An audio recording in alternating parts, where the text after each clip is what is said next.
Pelepasan tukik tersebut juga ikut melibatkan puluhan masyarakat dan juga wisatawan yang sedang berwisata ke Pantai Aron Mebanja. Selain untuk menyadarkan pentingnya menjaga habitat penyu di alam liar, kegiatan pelepasan tukik juga menjadi daya tarik tersendiri bagi wisatawan yang berkunjung ke sini.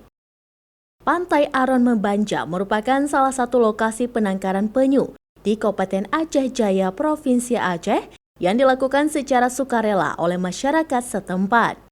Warga setempat berinisiatif menyelamatkan keberadaan penyu yang dirasa keberadaannya kian langka dan terancam punah. Selain aktif mencari lokasi bertelurnya penyu di kawasan pantai tersebut, kelompok konservasi Aron Mebanja juga menampung telur penyu dari masyarakat. Nantinya, masyarakat yang menyerahkan telur penyu tersebut akan dibayar dengan uang sebagai gantinya.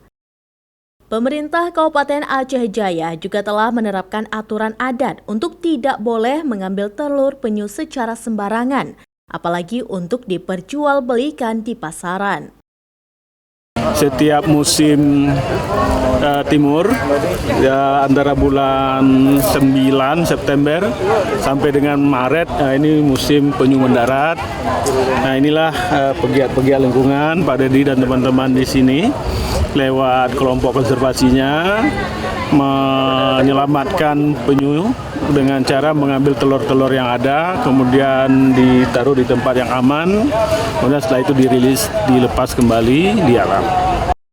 Tahun ini, kelompok konservasi Aron Mebanja juga sudah berhasil mentaskan dan melepas liarkan lebih dari 1.000 ekor tukik di wilayah tersebut.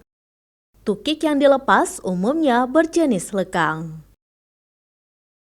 Syahril, Kompas TV, Aceh Jaya.